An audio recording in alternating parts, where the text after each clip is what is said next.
Last time we listened to the part of God's narrative that describes the immediate aftermath of Adam and Eve choosing to listen to the enemy's deception, and their shame and their fear and the excuses they came up with as God came and asked them questions.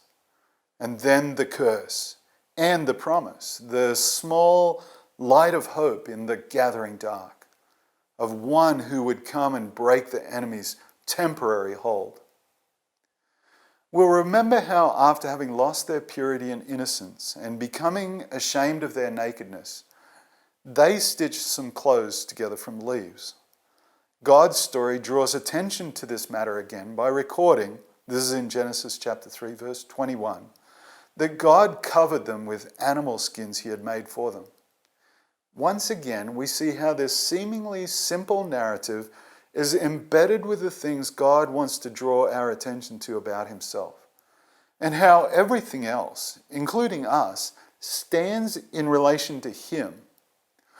The point here is one that will be hammered home over and over again in the continuing narrative, as God stresses the fact that any efforts humans make on their own that are based on our own assessments of a situation, come out of our ingenuity and are fueled by our energy, that involve our resources, even our devotion, whatever it is, they never come close to his standards. They never can and they never will.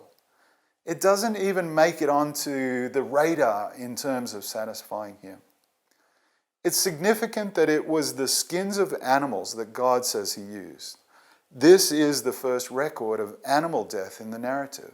Innocent animals with no moral responsibility of their own, paid with their lives to hide the naked shame of God's image bearers who are now corrupted. Adam had been given the awesome responsibility of caretaking God's creation, including its other lesser inhabitants. He'd named them one by one. They were under his oversight and care. Now one, probably a number, had to die because of the humans' choices. Innocent blood has been shed for them, for sin. We'll see this pattern emerge continually throughout God's narrative. And one final observation about this incident. This is another poignant example of a part of who God is that we've noted, a golden seam that we want to mine from his narrative.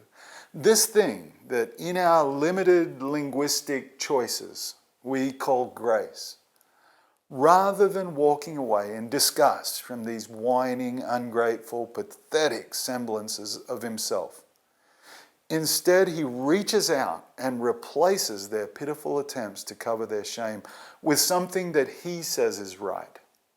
That's a picture of his grace worth pondering and asking him to make very real to us. Now, in Genesis chapter 3, verse 22, another fascinating glimpse of the three-in-one God interacting. As before, their topic is the humans, the beings made in God's own image. These beings have become their own moral arbiters, have set a course of deciding for themselves what is good and what is bad, what they want to do. Let's just read that passage. Then the Lord God said, "Look, the human beings have become like us, knowing both good and evil. What if they reach out, take fruit from the tree of life and eat it? Then they will live forever." The problem now becomes the possibility of them living on eternally in this fallen state. Remember that Adam and Eve symbolically represent the human race, but also as the progenitors of the human race, in very real, tangible ways, their choices will play out will directly impact all their descendants. They've chosen the way of death, of separation. And God will not allow them to eat of the tree of life and to live forever in a kind of half-life existence, a mockery of the life he'd wanted them to enjoy with him forever. Everything has changed, and a different plan is now in place, and God acts in accordance with that new plan. So he sends them. The narrative gives the feel of them being forcefully ejected from the garden. This is in Genesis chapter 3, verse 23 and 24. In fact, the way back is entirely blocked by a powerful angel, servant of God.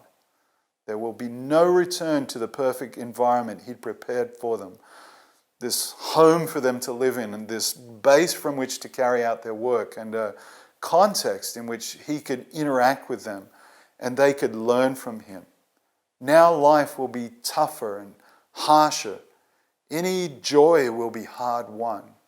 And the interaction with God will be in light of those realities, not the previous pure, innocent, harmonious, and very direct relationship that they enjoyed.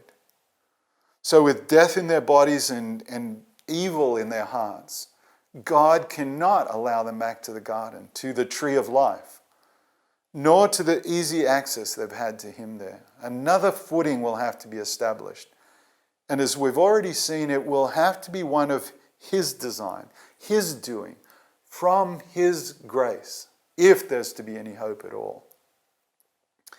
So the narrative continues now. This is Genesis chapter 4, verses 1 and 2.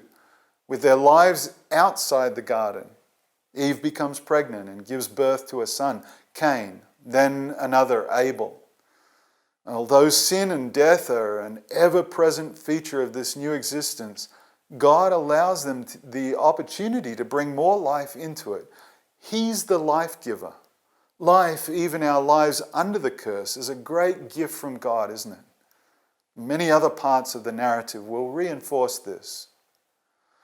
The words of one of God's songwriters, this is Psalm 100 verse 3, for example, tell us to acknowledge that the Lord is God.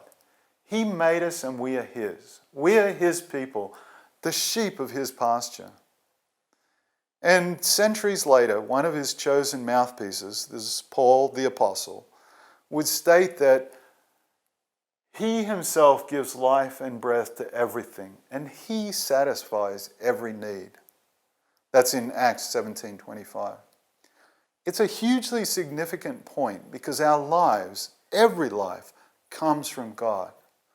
So, as the songwriter said, we are his. He rightfully owns us, lock, stock, and barrel.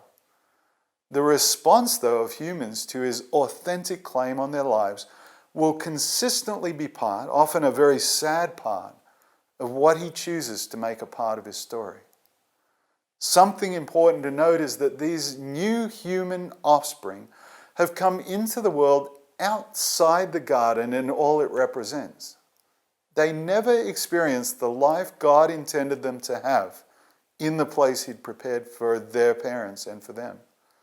Their interaction with God, and they did interact, as we'll see, was never inside with its pure, innocent, easy, direct access to the Creator Father. They were born with death stamped all over them, and evil, sin, was their constant companion, part of who they were, part of them in fact. They are card-carrying members of the group who always tend to write their own stories, who reject God as the true story writer and teller. And as we've already noted, this group has a self-appointed leader, eagerly pointing the way toward rebellion, tirelessly enticing, deceiving, entangling, making people think they're free to tell their stories, to determine their destinies, when in fact they're being led constantly deeper into bondage. And that, of course, is God's enemy. And this was Cain and Abel's situation. And of course, that's the situation, the condition, the ontological reality for every human that's been born since.